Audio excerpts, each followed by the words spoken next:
Suppose government कोई एक ऐसा लॉ बना दे जो हमारी फंडामेंटल राइट्स को ही छीन ले, क्या गवर्नमेंट के पास अनलिमिटेड पावर है? क्या पार्लियामेंट के पास अनलिमिटेड पावर है? क्या ऐसे में नॉर्मल सिटीजन कुछ भी नहीं कर सकता है? नहीं, बिल्कुल नहीं। हमारे इंडियन कॉन्स्टिट्यूशन में एक बहुत इम्पॉर्टेंट वेपन है, वो होता है judicial review.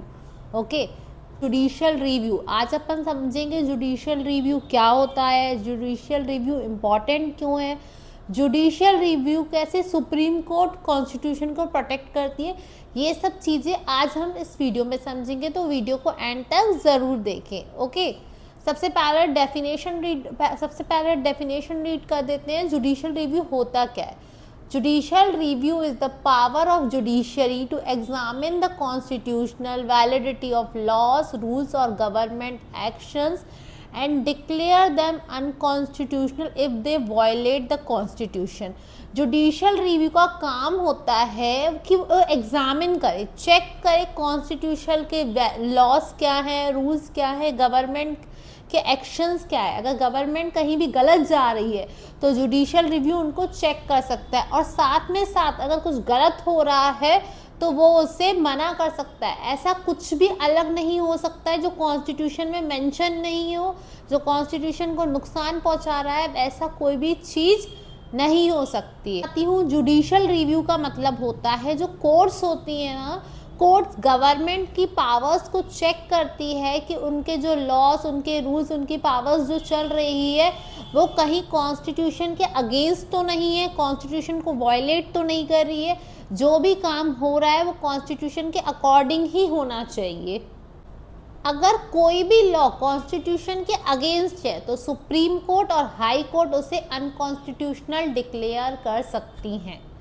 Okay, constitution judiciary को डायरेक्ट पावर्स देता है कि कोई भी हमारे लॉ को वायलेट करेगा, कोई भी हमारे फंडामेंटल राइट को वायलेट करेगा, जो भी लॉ, तो वो डायरेक्टली वॉइड हो जाएगा, उसका कोई नामो निशान नहीं रहेगा, वो कोई भी मेंशन नहीं रहेगा, वो लॉ डायरेक्टली वॉइड हो जाएगा।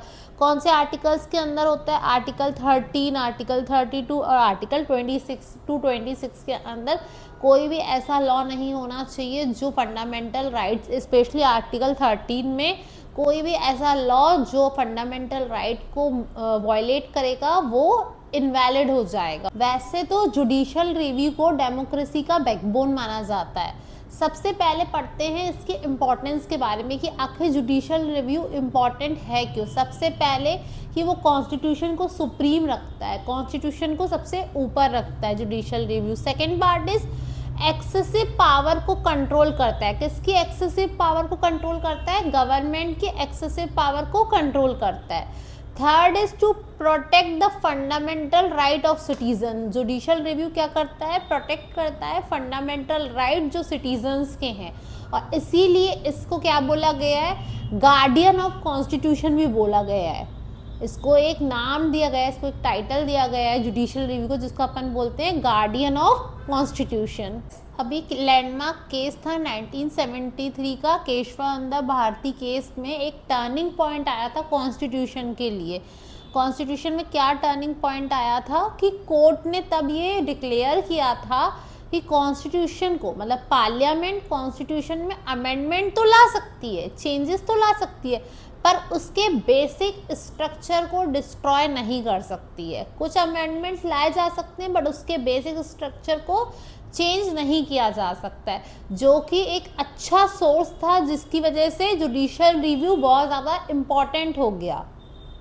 ये जजमेंट ना जुडिशियल रिव्यू की पावर को और ज़्यादा स्ट्रांग बना देता है। ये concept exam point of view के लिए तो इम्पॉर्टेंट है ही है, और साथ में ये डेमोक्रेसी का बहुत बड़ा शील्ड है। जुडिशियल रिव्यू के नॉलेज किस लिए इम्पॉर्टेंट है? क्योंकि ये जुडिशियल रिव्यू डेमोक्रेसी का बहुत बड़ा शील्ड है, क्योंकि ये गवर्नमेंट को भी गलत नहीं करने देती है। अगर आपको ये वीडियो हेल्पफुल लगी हो तो चैनल को लाइक करें, शेयर करें एंड सब्सक्राइब करें।